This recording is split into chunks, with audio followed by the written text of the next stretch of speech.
नमस्कार दोस्तों, मैं हूँ सीएस यतीन। आप सभी का स्वागत करता हूँ मेरे YouTube channel legal talks with CS Yatin में। आज मैं एक बहुत ही प्रैक्टिकल वीडियो लेके आया हूँ। पिछले वीडियो में हमने फ्रेश एलएलबी ग्रेजुएट्स के लिए अलग अलग इनकम स्ट्रीम्स डिस्कस किए थे। आज से हम उन इम्पोर्टेंट प्रैक्टिस एरियाज को डिटेल में समझना शुरू करेंगे और आज का पहला बहुत ही प्रैक्टिकल टॉपिक है रजिस्ट्रेशन प्रैक्टिस इन महाराष्ट्र। अगर आपने अभी अभी एलएलबी कंप्लीट किया है, अगर आप फ्रेश लॉ ग्रेजुएट है, अगर आपको कोर्ट प्रैक्टिस शुरू करने में थोड़ा टाइम लग रहा है, या अगर आप इमीडिएटली कोई प्रैक्टिकल लीगल वर्क शुरू करके इनकम जनरेट करना चाहते हैं, तो रजिस्ट्रेशन प्रैक्टिस आपके लिए बहुत अच्छा स्टार्टिंग पॉइंट हो सकता है। आज के इस वीडियो में हम समझेंगे कि रजिस्ट्रेशन प्रैक्टिस क्या होती है, महाराष्ट्र में उसका स्कोप कितना बड़ा है, कौन कौन से लॉज इंपॉर्टेंट है, आईजीआर महाराष्ट्र पोर्टल कैसे यूज होता है, और एक फ्रेश लॉ ग्रेजुएट इस फील्ड से इंडिपेंडेंट इनकम कैसे जनरेट कर सकता है। ये पर्टिकुलर वीडियो आप अपने स्टेट में भी यूज कर सकते हैं, उधर के आईजीआर के वेबसाइट द्वारा आप इनकम जनरेट कर सकते हो। इस वीडियो को एंड तक जरूर देखिए, क्योंकि अंत में मैं आपको एक प्रैक्टिकल 60 डेज लर्निंग पाथ भी बताऊंगा, जिससे आप इस प्रैक्टिस एरिया में सिस्टमेटिक तरीके से शुरुआत कर सकते हैं। तो चलिए आगे बढ़ते हैं। रजिस्ट्रेशन प्रैक्टिस क्यों बेस्ट प्रैक्टिस है? दोस्तों, पहले एक सिंपल बात समझिए। महाराष्ट्र में हर साल लाखों प्रॉपर्टी ट्रांजैक्शंस होते हैं। कोई फ्लैट खरीदता है, कोई शॉप रेंट पर लेता है, कोई लीव एंड लाइसेंस एग्रीमेंट करता है, कोई फैमिली गिफ्ट बनवाता है, कोई होम लोन लेता है, कोई मॉर्गेज क्रिएट करता है, कोई प्रॉपर्टी ट्रांसफर करता है, तो कोई विल रजिस्ट्रेशन के लिए भी जा सकता है। इन सभी ट्रांजैक्शंस में एक कॉमन पॉइंट है, डॉक्यूमेंट रजिस्ट्रेशन। यही रजिस्ट्रेशन प्रैक्टिस का सबसे बड़ा अपॉर्चुनिटी एरिया है। फ्रेश एलएलबी ग्रेजुएट्स के लिए ये फील्ड सबसे इसलिए बहुत अच्छी है, क्योंकि ये लिटिगेशन और जैसा एडवर्सियर काम नहीं है। यहाँ कोई ओपोनेंट नहीं है, कोई क्रॉस एग्जामिनेशन नहीं है, कोई इयर्स लॉन्ग ट्रायल नहीं है। ये वर्क लार्जली प्रोसीजर ड्रिवन है। क्लाइंट के डॉक्यूमेंट्स कलेक्ट करने हैं, डॉक्यूमेंट ड्राफ्ट करना है, स्टैम्प ड्यूटी कैलकुलेट करनी है, पोर्टल एंट्री करनी है, अपॉइंटमेंट लेना है, रजिस्ट्रेशन कंप्लीट करना है और प्रोफेशनल फीस अर्न करनी है। इस प्रैक्टिस की सबसे बड़ी ब्यूटी है कि डिमांड कांस्टेंट रहती है। जैसे कि property sale, rent agreement, family transfer, home loan, mortgage, will, power of attorney, ये सब चीजें हर समय चलती रहती है। इसीलिए रजिस्ट्रेशन प्रैक्टिस एक स्टेबल और प्रैक्टिकल इनकम स्ट्रीम बन सकती है। आपकी वन आपका document correctly drafted, correctly stamped और बिना अननेसेसरी विजिट के रजिस्टर करना, यही मेरी रिस्पॉन्सिबिलिटी है। एक कंफ्यूज क्लाइंट के लिए ये सेंटेंस बहुत वैल्यूएबल होता है। तो चलिए आगे बढ़ते हैं। पहले तो लॉ को सिंपल भाषा में समझिए। रजिस्ट्रेशन प्रैक्टिस शुरू करने के लिए सबसे पहले लॉ समझना बहुत जरूरी है, लेकिन डरने की कोई जरूरत नहीं। शुरुआत में आपको मेनली दो लॉस पर कमांड बनानी हुई। पहला लॉ है रजिस्ट्रेशन एक्ट 1908। ये एक्ट बताता है कि कौन से डॉक्यूमेंट्स कंपलसरी रजिस्टर होने चाहिए, डॉक्यूमेंट कितने समय में रजिस्ट्रेशन के लिए प्रेजेंट करना है, कौन से सब रजिस्टर ऑफिस में रजिस्ट्रेशन होगा, और अगर डॉक्यूमेंट रजिस्टर नहीं हुआ तो उसका लीगल इफेक्ट क्या होगा। फ्रेश लॉ ग्रेजुएट्स को रजिस्ट्रेशन एक्ट के कुछ सेक्शंस बहुत अच्छे से याद रखने चाहिए। जैसे कि सेक्शन 17, जो बताता है कि कौन से डॉक्यूमेंट कंपलसरी रजिस्ट्रेशन के लिए जाते हैं। Sale deed, gift deed, mortgage, removable property से रिलेटेड इंपॉर्टेंट डॉक्यूमेंट्स इस सेक्शन में आते हैं। इसीलिए मैं कहता हूं सेक्शन 17 आपका मार्केट डिफाइन करता है, जो बल्कि सेक्शन 18 आपको बताता है ऑप्शनली रजिस्ट्रेबल डॉक्यूमेंट। एक एग्जाम्पल के तौर पे विल रजिस्ट्रेशन। सेक्शन 23 बताता है कि डॉक्यूमेंट एग्जीक्यूशन के 4 मंथ्स के अंदर रजिस्ट्रेशन के लिए प्रेजेंट करना चाहिए। ये डेडलाइन क्लाइंट के मैटर में अर्जेंसी क्रिएट करती है। सेक्शन 28 बताता है कि डॉक्यूमेंट करेक्ट जुरिस्डिक्शन वाले सब रजिस्टर ऑफिस में ही रजिस्टर होगा। अगर प्रॉपर्टी कल्याण जुरिस्डिक्शन में है और आप गलत एसआरओ सिलेक्ट करते हैं तो क्लाइंट का पूरा दिन वेस्ट हो जाता है। सेक्शन 49 बहुत पावरफुल है। अगर कोई डॉक्यूमेंट कंपलसरी रजिस्ट्रेशन वाला है और रजिस्टर नहीं हुआ तो वह प्रॉपर्टी पर प्रॉपर लीगल इफेक्ट क्रिएट नहीं करेगा। जब क्लाइंट पूछता है सर रजिस्ट्रेशन जरूरी है क्या, तब सेक्शन 49 का इंपॉर्टेंस समझाना चाहिए। दूसरा इंपॉर्टेंट लॉ है Maharashtra stamp act 1958। Registration practice में केवल डॉक्यूमेंट रजिस्टर करना इनफ नहीं है, उस डॉक्यूमेंट पर करेक्ट स्टैंप ड्यूटी पे होना भी इक्वली इंपॉर्टेंट है। एक गोल्डन रूल याद रखिए, स्टैंप ड्यूटी ट्रांजैक्शन पर नहीं इंस्ट्रूमेंट पर लगती है। सेल डीड का अलग आर्टिकल, गिफ्ट डीड का अलग आर्टिकल, लीव एंड लाइसेंस का अलग फॉर्मूला होता है और प्रॉपर्टी डॉक्यूमेंट्स में जनरली ड्यूटी एग्रीमेंट वैल्यू या रेडी रेकनर मार्केट वैल्यू जो भी हायर हो उस पर कैलकुलेट होती है। इसीलिए फ्रेश लॉ ग्रेजुएट्स के साथ को लॉ के साथ साथ कैलकुलेशन भी सीखनी होगी। और एक बात, अभी अभी रिसेंटली रजिस्ट्रेशन को बहुत ईज आउट करने के लिए कुछ रजिस्ट्रेशन, जैसे कि आप एक ही रजिस्ट्रेशन ऑफिस में डिस्ट्रिक्ट का भी पूरा कहाँ भी आपकी प्रॉपर्टी हो तो आप रजिस्टर कर सकते हो। उसके लिए आपको आईजीआर वेबसाइट को विजिट करना होगा।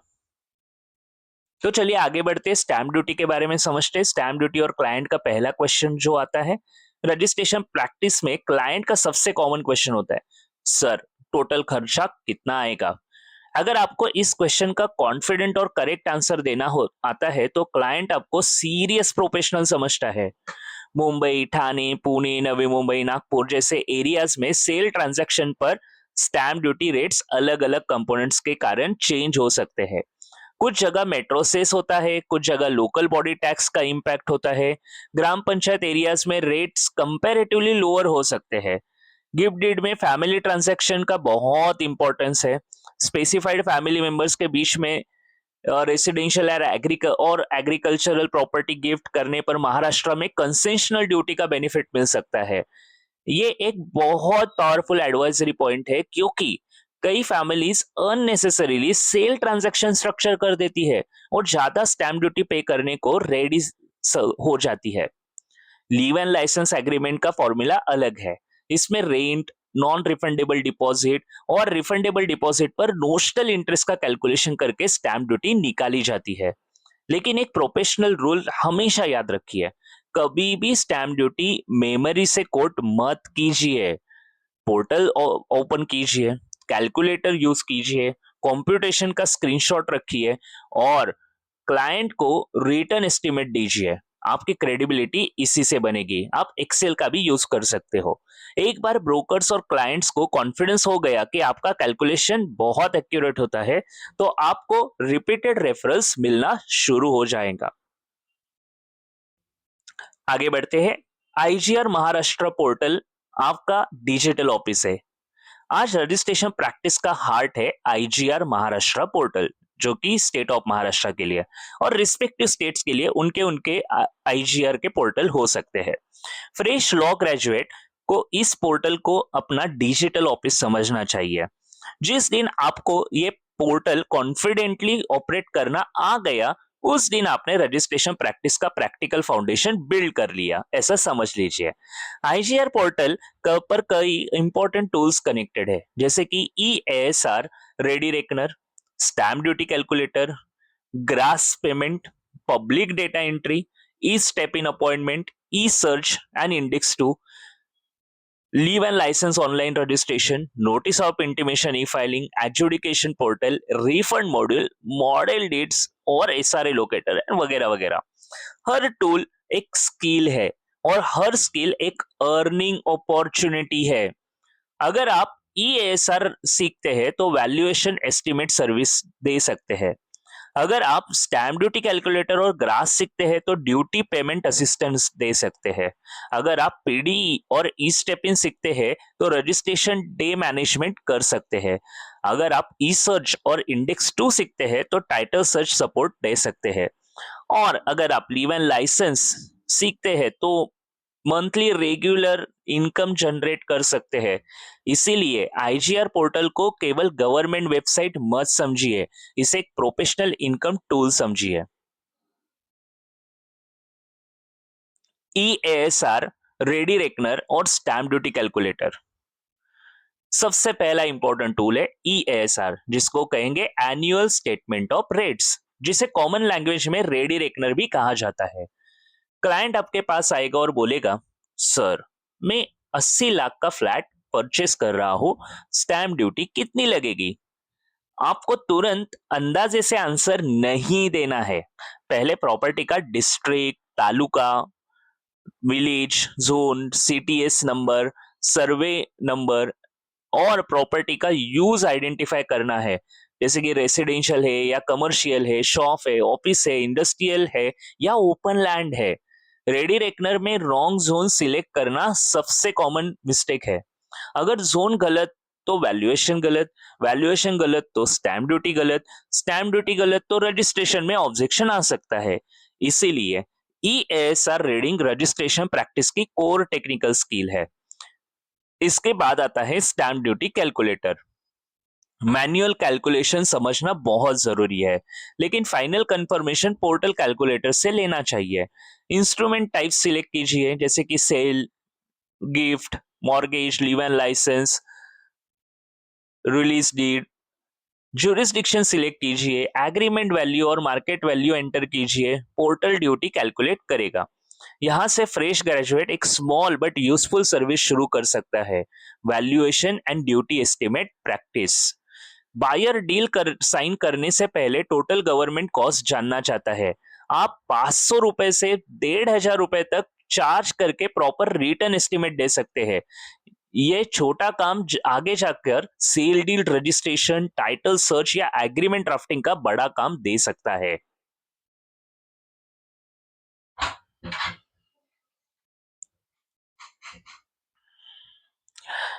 फिर जो बाद में आता है ग्रास पेमेंट और ई चलान। अब मान लीजिए ड्यूटी कैलकुलेट हो गई, नेक्स्ट स्टेप है पेमेंट। महाराष्ट्र में स्टैंप ड्यूटी और रजिस्ट्रेशन फी पेमेंट के लिए ग्रास, जिसका फुल फॉर्म है government receipt accounting system, use होता है। क्लाइंट के लिए ये स्टेप थोड़ा स्केरी होता है। अगर गलत हेड सिलेक्ट हो गया, रॉन्ग एसआरओ सिलेक्ट हो गया, पार्टी नेम मिसमैच हो गया, अमाउंट गलत पे हो गया, तो करेक्शन में बहुत टाइम वेस्ट हो सकता है। आपका प्रोफेशनल रोल यही वैल्यूएबल हो जाता है। आप क्लाइंट को कह सकते हो, सर मैं ड्यूटी कंप्यूट करूंगा, चलान डिटेल्स प्रिपेयर करूंगा, आप अप्रूव कीजिए और पेमेंट प्रॉपरली कंप्लीट कर देंगे। ग्रास में पार्टी का नाम डीड के नाम से एग्जैक्टली मैच होना चाहिए। Department, district, SRO, article, payment head सब केयरफुली सिलेक्ट करना होता है। पेमेंट के बाद जीआरएन नंबर जनरेट होता है। यही जीआरएन सब रजिस्टर ऑफिस में वेरिफिकेशन के लिए इंपॉर्टेंट होता है। प्रोफेशनल प्रैक्टिस टिप, हर क्लाइंट के लिए अलग डिजिटल फोल्डर मेंटेन कीजिए। Draft deed computation, then duty computation, GRAS challan, identity documents, SRO appointment, final register document, index two सब सिस्टमेटिक तरीके से सेव कीजिए। यही डिसिप्लिन आपको ऑर्डिनरी एजेंट से अलग बनाता है। अभी देखते हैं पीडीई और step in, E step in registration day management के बारे में। फिजिकल रजिस्ट्रेशन मैटर्स में दो टूल्स बहुत इंपॉर्टेंट है, पीडीई और ई स्टेप इन। पीडीई का फुल फॉर्म है पब्लिक डेटा एंट्री। इसमें आप parties, property description, consideration, stamp duty details, challan details और आइडेंटिटी डिटेल्स पहले ही ऑनलाइन एंटर कर देते हैं। जब क्लाइंट सब रजिस्टर ऑफिस जाता है तो ऑपरेटर फ्रेश टाइपिंग नहीं करता, वह आपकी एंट्री सिस्टम में पुल करता है। इससे टाइम सेव होता है, एरर्स कम होते हैं और क्लाइंट को प्रोफेशनल एक्सपीरियंस मिलता है। पीडी एंट्री करते समय स्पेलिंग बहुत केयरफुली चेक करनी होती है। Aadhaar number, PAN number, deed draft और पोर्टल एंट्री सब मैच होना चाहिए। नाम में छोटी सी भी स्पेलिंग मिस्टेक भी ऑब्जेक्शन क्रिएट कर सकती है। इसके बाद आता है इस स्टेप इन। उससे अपॉइंटमेंट या टोकन बुक होता है, correct SRO, correct date, correct time slot select करना होता है।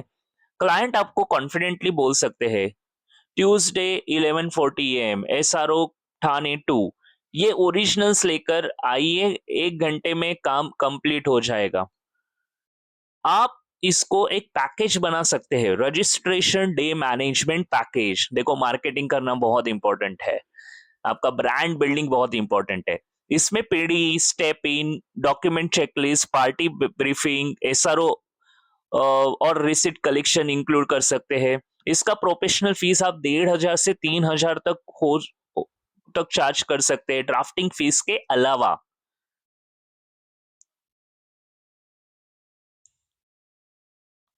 फिर बाद में हम लोग बात करेंगे ई सर्च के बारे में और इंडेक्स टू के बारे में। वो भी हाई मार्जिन स्किल है, रजिस्ट्रेशन प्रैक्टिस का सबसे वैल्यूएबल स्किल। इंडेक्स टू एक ट्रांजैक्शन वाइज रिकॉर्ड होता है। इसमें डॉक्यूमेंट नंबर, ईयर, पार्टीज के names, property description, consideration, registration date और डॉक्यूमेंट टाइप जैसी डिटेल्स मिलती है। प्रॉपर्टी बायर को यह समझना होता है कि सेलर के पास प्रॉपर्टी कैसे आई, इसके लिए टाइटल चेन देखना पड़ता है। आप 30 इयर्स के इंडेक्स टू एक्सट्रैक्ट निकालकर टाइटल चेन प्रिपेयर कर सकते हैं, सभी ऑनलाइन अवेलेबल है। एग्जाम्पल के लिए, अगर क्लाइंट फ्लैट परचेस कर रहा है तो आप चेक करेंगे ओरिजिनल बिल्डर सेल कौन सा है, प्रीवियस रीसेल हुआ है या नहीं, गिफ्ट डीड है क्या, मॉर्गेज एंट्री है क्या, रिलीज डीड है क्या, कैंसलेशन है क्या, लीज पेंडेंट जो आपने ट्रांसफर ऑफ प्रॉपर्टी में समझा था, या अटैचमेंट एंट्री है क्या, एरिया मैच होता है क्या, पार्टी नेम्स मैच होते हैं क्या, प्रॉपर्टी डिस्क्रिप्शन कंसिस्टेंट है क्या। ये स्किल फ्रेश ग्रेजुएट को सीरियस प्रोफेशनल बना सकता है। Initially full title opinion senior advocate के गाइडेंस में करना चाहिए, लेकिन index two search, document compilation, chain preparation, chronology बनाना, ये वर्क फ्रेश ग्रेजुएट अच्छे से स्टार्ट कर सकते हैं। सिंपल सर्च के लिए 2,000 से 5,000 और 30 year search with basic report के लिए 5,000 से 15,000 तक की फीस मिल सकती है। ये हाई मार्जिन एरिया है, क्योंकि यहाँ क्लाइंट आपको केवल टाइम के लिए नहीं बल्कि एक्यूरेसी और लीगल अंडरस्टैंडिंग के लिए पे करता है। Leave and licence 2.0 best volume business. Fresh LLB graduates के लिए ये सबसे प्रैक्टिकल और इमीडिएट इनकम एरिया है, online leave and licence registration.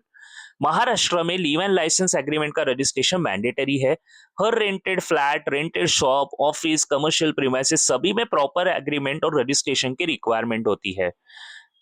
इस सर्विस का सबसे बड़ा एडवांटेज है कि पूरा प्रोसेस ऑनलाइन हो सकता है। प्रॉपर्टी डिटेल्स, लाइसेंस और लाइसेंसी details, rent, deposit, term clauses सब पोर्टल पर एंटर होता है।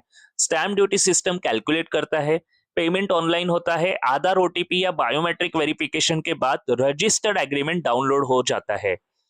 क्लाइंट को सब रजिस्टर ऑफिस जाना ही नहीं पड़ता।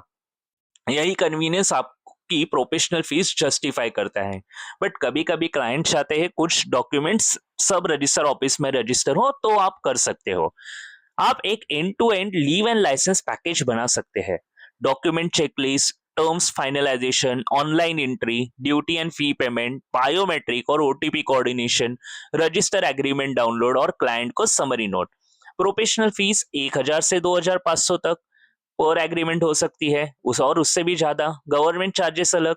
अगर आप ठाणे, कल्याण, डोंबिवली, मुंबई, पुणे जैसे रेंटल हेवी एरियाज में है तो 20 से 40 agreement per month with in 1 year realistic target हो सकता है, प्रोवाइडेड आपने ब्रोकर्स, सोसाइटी, लैंडलॉर्ड्स के साथ प्रॉपर नेटवर्किंग की हो। एक सीक्रेट स्ट्रेटेजी याद रखिए, 11 मंथ्स रिन्यूअल रिमाइंडर जरूर दीजिए आपके क्लाइंट को। हर leave and licence client next year renewal तो जरूर करेगा। अगर आप रिमाइंडर सिस्टम मेंटेन करते हैं तो one time client recurring client बन सकता है।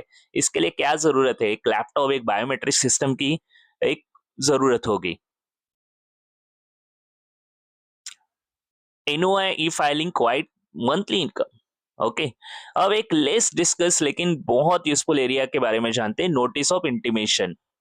इसको हम लोग एनओआई ई फाइलिंग कहेंगे। जब होम लोन इक्विटेबल मॉर्गेज के बेसिस पर लिया जाता है, यानी टाइटल डीड्स डिपॉजिट करके लोन लिया जाता है, तो महाराष्ट्र में रजिस्ट्रार को नोटिस ऑफ इंटीमेशन फाइल करना होता है। यही टाइम बाउंड कंप्लायंस है। बैंक्स, हाउसिंग फाइनेंस कंपनीज और डीएसएस के पास रेगुलरली होम लोन मैटर्स आते रहते हैं। हर लोन होम लोन डिसबर्सल एक पोटेंशियल एनओआई फाइलिंग मैटर हो सकता है। अगर bank branch managers, cooperative banks, loan consultants के साथ आप नेटवर्किंग कर लेते हैं, आप उन्हें पिच कर सकते हैं। Every NOI will be filed correctly and with in time, give that confidence. Bulk में 500 से 1500 तक आप पर फाइलिंग फीस चार्ज कर सकते हो। इंडिविजुअल मैटर में स्लाइटली हायर फीस चार्ज भी की जा सकती है। इस एरिया का एडवांटेज यही है कि वंस बैंक और एनी पर्टिकुलर फाइनेंशियल कंसल्टेंट और loan consultant okay trust your work, आपको वर्क रिपीटेड मिलता जाएगा। ये ग्लैमरस वर्क तो नहीं है, लेकिन क्वाइट मंथली इनकम तो जनरेट जरूर करता है। उसके बाद आता है एडजुडिकेशन और स्टैम्प ड्यूटी रिफंड। अब थोड़ा एडवांस लेकिन प्रॉफिटेबल एरिया, एडजुडिकेशन और रिफंड का वर्क। कभी कभी क्लाइंट के डॉक्यूमेंट पर करेक्ट स्टैम्प ड्यूटी क्लियर नहीं होती, जैसे family arrangement, development agreement, exchange, old document, deficient stamp document या कॉम्प्लेक्स ट्रांजैक्शन। ऐसे मामले में कलेक्टर ऑफ स्टैम्प से एडजुडिकेशन लिया जा सकता है। एडजुडिकेशन का मतलब मीन्स अथॉरिटी से प्रॉपर स्टैम्प ड्यूटी डिटरमाइन करवाना। इससे अनसर्टेनिटी कम होती है और डॉक्यूमेंट रेगुलराइज करने में हेल्प मिलती है। फ्रेश लॉ ग्रेजुएट्स को शुरू में ये वर्क इंडिपेंडेंटली नहीं करना चाहिए। पहले किसी सीनियर एडवोकेट या एक्सपीरियंस रजिस्ट्रेशन प्रोफेशनल के गाइडेंस में सीखना चाहिए। But once your skills get develop, okay, तो आप 5,000 से 20,000 तक भी प्रोफेशनल फीस चार्ज कर सकते हो, depending upon the complexity. Second area है stamp duty refund. Deal cancel हो गई, ड्यूटी डबल पे हो गई, स्टैम्प्स अनयूज है, रॉन्ग पेमेंट हो गया, ऐसे केसेस में क्लाइंट को रिफंड मिल सकता है, subject to limitation and rules, वो आपको समझना पड़ेगा। बहुत लोग रिफंड क्लेम ही नहीं करते क्योंकि प्रोसीजर कंफ्यूजिंग लगता है। आप एलिजिबिलिटी चेक करके, डॉक्यूमेंट्स कलेक्ट करके ऑनलाइन रिफंड एप्लीकेशन फाइल कर सकते हो। इस वर्क में फिक्स फी plus small success component model use किया जा सकता है, लेकिन रिफंड मैटर एक्सेप्ट करने से पहले लिमिटेशन और एलिजिबिलिटी जरूर वेरीफाई करनी चाहिए। एक एग्जाम्पल के तौर पे, अगर किसी ने 1 करोड़ की प्रॉपर्टी खरीदने वाला है और उसने 7% स्टैम्प ड्यूटी ऑलरेडी पे किया है, तो 7 लाख तो ऑलरेडी पे किया, कई कारण के वजह से उनका ट्रांजैक्शन आगे नहीं बढ़ रहा, तो उस 7 लाख को आपको रिफंड करवाना है, तो you can definitely charge a good fee for that. Sale deed registration. अब प्रीमियम रजिस्ट्रेशन वर्क समझते हैं। सेल डीड रजिस्ट्रेशन का मतलब केवल डॉक्यूमेंट प्रिंट करके एसआरओ जाना नहीं है, ये कंप्लीट प्रोफेशनल वर्क फ्लो है। Step 1, title and document chain verify करना। Index 2, various agreements, share certificate अगर सोसाइटी फ्लैट है, property card, 712 extracts, mutation entries, property type के हिसाब से डॉक्यूमेंट चेक करने होते हैं। स्टेप 2, डीड ड्राफ्टिंग, पार्टीज के names, then addresses, PAN details, property schedule, consideration, payment details, position, indemnity clause, tax and society dues, सब properly draft करना है। स्टेप 3, स्टैम्प ड्यूटी कैलकुलेट करना। रेडी रेकनर वैल्यू और agreement value compare करो, calculator से verification करो, client से return approval भी लो, बहुत इंपॉर्टेंट है, ईमेल अप्रूवल भी चलेगा, तो आपको रिकॉर्ड क्रिएट करेगा। स्टेप 4, ग्रास पेमेंट, चलान, जीआरएन, रजिस्ट्रेशन फीस सब प्रॉपरली जनरेट और सेव करो। Step 5, PD entry, step in token, correct SRO, proper appointment ensure करो। स्टेप 6, रजिस्ट्रेशन डे फिक्स करो, पार्टीज को ओरिजिनल के साथ ब्रीफ करो, photo, thumb impression, admission of execution, witness requirement, receipt सब मैनेज करो। Step 7, post registration closing, register document, index 2, mutation advice, society intimation, property tax record, client को closing checklist भी दो। इस कंप्लीट सर्विस के लिए आप 5,000 से 20,000 या उससे भी ज्यादा फीस चार्ज कर सकते हो, depending upon the complexity and city. So career menu अभी हम लोग बात करते हैं। फ्रेश लॉ ग्रेजुएट के लिए प्रैक्टिकल करियर मेन्यू देखते हैं। सबसे इजी वॉल्यूम वर्क है online leave and licence registration, यहाँ से शुरुआत करो। 1,000 से 2,500 तक फीस चार्ज करो। PD plus E step in registration day management के लिए 1,500 से 3,000। तीसरा, वैल्यूएशन एंड ड्यूटी एस्टिमेट के लिए 500 से 1,500। चौथा, ई एनओआई ई फाइलिंग 500 से 1,500 पर फाइलिंग, बल्क में अच्छा मंथली इनकम भी जनरेट हो सकता है। पांचवा, डी ड्राफ्टिंग एंड वेटिंग 3,000 से 15,000। 6 title search and 30 years report आप ले सकते हो, उसका 5,000 से 15,000। एडजुडिकेशन या डेफिसिट ड्यूटी रिफंड मैटर्स के लिए 5,000 से 20,000। बिल्डर और डेवलपर रजिस्ट्रेशन डेज, किसी प्रोजेक्ट में मल्टीपल एग्रीमेंट रजिस्टर होने चाहिए तो मंथली रिटर्न 15,000 से 50,000 तक भी आप चार्ज मार सकते हो। इंपॉर्टेंट रूल को समझिए, गवर्नमेंट ड्यूटी, रजिस्ट्रेशन फी और प्रोफेशनल फी हमेशा सेपरेटली शो कीजिए। क्लाइंट को ट्रांसपेरेंट ब्रेकअप दीजिए और वर्क स्टार्ट करने से पहले रिटर्न कोड और एडवांस लेना एक अपनी हैबिट बनाइए। और बहुत जरूरी, आपका माइक्रोसॉफ्ट वर्ड और माइक्रोसॉफ्ट एक्सेल पे अच्छा आपका एक कमांड होना चाहिए, एक सीख लीजिए, तो आपको वो आगे जाके एक अच्छा प्रोफेशनल बनने में बहुत मदद करेगा। अभी सबसे इंपॉर्टेंट क्लाइंट्स कहाँ से मिलेंगे, ये सबसे प्रैक्टिकल क्वेश्चन है। फर्स्ट सोर्स है रियल एस्टेट ब्रोकर। ब्रोकर के पास daily rent, sale, resale, leave and licence, token, agreement related clients आते ही जाते हैं। लेकिन एथिकल रूल याद रखिए, हिडन कमीशन सिस्टम में मत जाइए, प्रोफेशनल फीस ट्रांसपेरेंट रखिए। सेकंड सोर्स है बैंक्स। एनओआई फाइलिंग, जैसे एनबीएफसी हो गई, तो NOI filing, title search, mortgage documentation और लोन फाइल सपोर्ट के लिए बैंक्स और एनबीएफसी को रिलायबल प्रोफेशनल चाहिए होते हैं। थर्ड सोर्स है हाउसिंग सोसाइटीज। सोसाइटी में एक फ्री लीगल अवेयरनेस सेशन कीजिए, जैसे कि फ्लैट ओनर्स को registration, gift deed, release deed, POA, mortgage deed, nomination और लीव एंड लाइसेंस के बारे में क्या पता होना चाहिए। एक बिल्डिंग से मल्टीपल क्लाइंट्स मिल सकते हैं। फोर्थ सोर्स है builders and developers. Builders project में रिपीटेड रजिस्ट्रेशन वर्क देते हैं।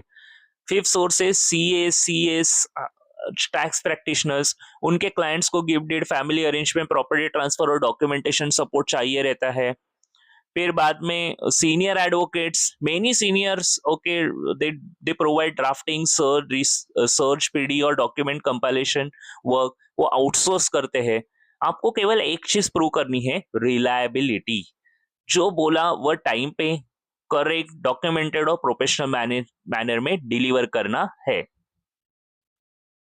अब एक 60 डेज लर्निंग पाथ। अब फ्रेश ग्रेजुएट के लिए प्रैक्टिकल 60 डे लर्निंग प्लान देखते हैं। पहले 15 दिन में लॉ फाउंडेशन क्रिएट कीजिए। रजिस्ट्रेशन एक्ट के इंपॉर्टेंट सेक्शंस पढ़िए। Section 17, 18, 23, 25, 28, 32 to 35, 47, 49, 50, 57। Maharashtra stamp act के बेसिक आर्टिकल समझिए, जैसे sale, gift, leave and licence, mortgage, adjudication, refund. कम से कम 20 stamp duty calculation manually practice कीजिए। फाउंडेशन बहुत स्ट्रांग होना चाहिए। 16 से 30 दिन के अंदर पोर्टल मास्टरी कीजिए। आईजीआर पोर्टल ओपन कीजिए, ईएसआर यूज कीजिए। 10 प्रॉपर्टीज के रेडी रेकनर वैल्यूज फाइंड कीजिए। स्टैम्प ड्यूटी कैलकुलेटर यूज कीजिए। ग्रास प्रोसेस को समझिए। ई सर्च में sample index two search observe कीजिए। कम से कम 2 सब रजिस्टर ऑफिस विजिट करके प्रोसेस ऑब्जर्व कीजिए, बहुत इंपॉर्टेंट है। ऑब्जर्वेशन से आप बहुत कुछ सीखोगे। 31 टू 45 डेज में अप्रेंटिसशिप, किसी senior advocate, document writer, registration professional, bank panel lawyer या प्रॉपर्टी लॉयर के साथ लाइव मैटर्स ऑब्जर्व कीजिए। कम से कम 5 PD entries, 3 leave and licence agreement, 2 sale deed workflows और 2 इंडेक्स टू सर्चेस प्रैक्टिकली देखिए। 46 टू 60 डेज आप आपको खुद को लॉन्च कीजिए। 10 ब्रोकर से मिलिए, 3 बैंक से मिलिए, एनबीएफसी से मिलिए, उनसे कनेक्ट कीजिए। 2 हाउसिंग सोसाइटी में अवेयरनेस सेशन प्रपोज कीजिए। अपना सर्विस मेन्यू प्रिपेयर कीजिए, फी स्ट्रक्चर फाइनल कीजिए और फर्स्ट 5 पेड मैटर्स टारगेट कीजिए। 60 दिनों में आप एक्सपर्ट तो नहीं बनेंगे, लेकिन स्टार्ट करने लायक प्रोफेशनल डिसिप्लिन जरूर डेवलप कर पाएंगे। Mistakes fresh graduates must avoid. अब कुछ मिस्टेक जो फ्रेश ग्रेजुएट्स को अवॉइड करनी चाहिए। पहली मिस्टेक, स्टैम्प ड्यूटी मेमोरी से कोट करना कभी नहीं, always verify. Second, wrong SRO select करना, ज्यूरिसडिक्शन चेक करना बहुत जरूरी है। थर्ड, आधार, पैन, डीड और पोर्टल स्पेलिंग्स मिसमैच, छोटी मिस्टेक भी ऑब्जेक्शन क्रिएट कर सकती है। Fourth, doubtful title matter accept कर लेना, अगर टाइटल अनक्लियर है, पीओएस सस्पिशियस है, सेलर आइडेंटिटी डाउटफुल है तो सीनियर गाइडेंस जरूर लीजिए।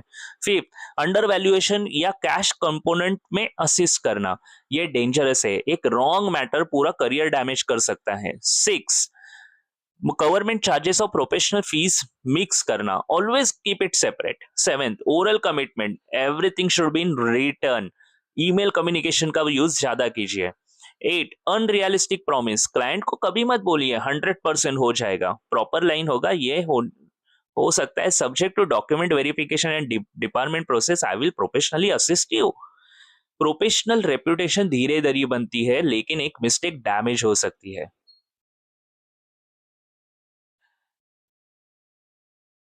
Ethics of professional positioning, fresh law graduates को अपना प्रोफेशनल स्टेटस ऑनेस्टली डिस्क्लोज करना आना चाहिए। अगर आप एनरोल एडवोकेट नहीं है तो अपने आप को एडवोकेट मत बोलिए, आप legal documentation assistants, registration facilitation professional, legal researcher या डॉक्यूमेंट सपोर्ट प्रोफेशनल के रूप में काम कर सकते हैं, subject to law and ethics limit. अगर आप एनरोल एडवोकेट है तो बार काउंसिल रूल्स का कंप्लायंस जरूर कीजिए, direct advertisement, solicitation, misleading claims avoid कीजिए, professional referrals, knowledge sharing, legal awareness और क्वालिटी सर्विस के बेसिस पे ग्रो करना चाहिए। रजिस्ट्रेशन प्रैक्टिस में आपका ब्रांड होना चाहिए, no shortcut, no wrong valuation, no hidden dealing और नो कंफ्यूजन। क्लाइंट को ये फील होना चाहिए कि इस प्रोफेशनल को मैटर दिया तो डॉक्यूमेंट, ड्यूटी, पोर्टल और रजिस्ट्रेशन प्रॉपर्टी हैंडल होगा। क्या इनकम पॉसिबिलिटी है, चलो वो जानते हैं। मान लीजिए एक फ्रेश लॉ ग्रेजुएट मंथ में 10 लीव एंड लाइसेंस एग्रीमेंट्स करता है तो एवरेज इनकम हो गई पर फी 1500, इनकम हो गई 15,000 यहाँ ही। 5 वैल्यूएशन रिपोर्ट करता है, एवरेज फी 1000, 5000 तक। 5 पीडी और रजिस्ट्रेशन मैनेजमेंट करता है, दो एवरेज फी 2000, इनकम हो गई 10,000। 2 डी ड्राफ्टिंग वेंडर्स करता है, एवरेज फी 7500, इनकम हो गई 15,000। एक टाइटल सर्च रिपोर्ट से 7500, तो टोटल मंथली इनकम अप्रोक्सीमेटली 52,500 तक भी जा सकती है। ये कन्वर्ट्स कंजर्वेटिव कैलकुलेशन, अगर नेटवर्क स्ट्रॉन्ग है, रेंटल हेवी एरिया है, ब्रोकर टाइप्स बहुत अच्छे, बैंक्स और एनबीएफसीज के कनेक्शंस बहुत अच्छे हैं, तो इनकम धीरे धीरे 75,000 टू 1,50,000 पर मंथ तक भी जा सकती है, लेकिन ये ओवरनाइट नहीं होगा। पहले 6 महीने लर्निंग, एक्यूरेसी, ट्रस्ट बिल्डिंग में जाने चाहिए। फ्रेश ग्रेजुएट्स का पहला फोकस इनकम पे नहीं, स्किल और रिलायबिलिटी पर होना चाहिए। स्किल स्ट्रांग होगा तो इनकम ऑटोमेटिकली फॉलो करेगी। तो दोस्तों, रजिस्ट्रेशन प्रैक्टिस एक अंडररेटेड लेकिन बहुत पावरफुल लीगल करियर एरिया है।